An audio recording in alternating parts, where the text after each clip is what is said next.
Hey guys, episode 64 of the Daily BE, and today I want to talk a little bit about how to stay cool and comfortable if you're wearing a suit or a sport coat in a warm environment. So kind of a little prelude to summertime, and what's got me thinking about this is that I'm going to Scottsdale in a couple days, and it's very warm out there already. First week of April in Scottsdale. If you've been there, you know what I mean. And so I'm looking for ways to stay cool and comfortable. Obviously this is my summer kind of linen wool blend suit.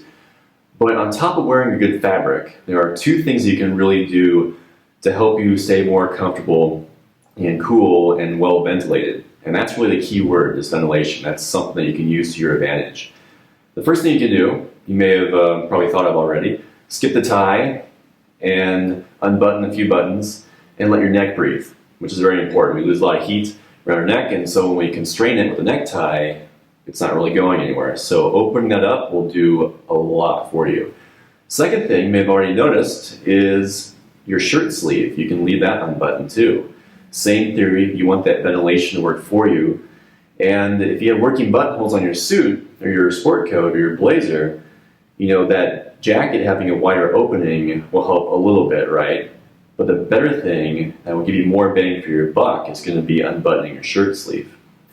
Now, one thing to keep in mind though, with this one in particular, this is an envelope button closure, so I have a little bit more material than I normally would, and depending on your style and what you think looks good or what doesn't look good, this could be just too much going on. When you leave it unbuttoned, I have this big tab that's flopping around, and also if your shirt sleeves are a little bit long, like this shirt is relatively new, I need to wash it a few more times so it shrinks on the shirt sleeves here. You can kind of get that impression that it's just oversized, that it's too big. Whereas if you buttoned it up, it would kind of keep it more where it should be. But by opening it, it can kind of extend over your first knuckle and your thumb. Does that make sense? So something to think about for your own situation. But those are the two big things. You can unbutton the collar and unbutton the shirt sleeves. And that'll really help, I think, to keep you cool. But remember, the number one thing is what? It's the fabric.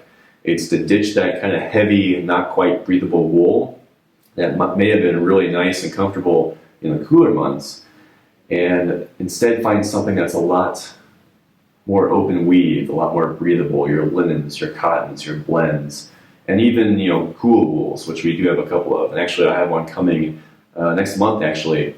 I'll give you guys, probably do a case study on it, I think. So give that some thought. There are a lot of things you can do to kind of stay cool, and it's easy to kind of think that when the weather gets really warm, we don't want to wear suits, just get rid of them. But with a little careful planning and knowing a few tricks of the trade, you can still be pretty comfortable and still look sharp. Okay guys, thanks for watching. Don't forget to subscribe. We have way more videos coming, and we want to keep you in the loop as they drop. Thanks.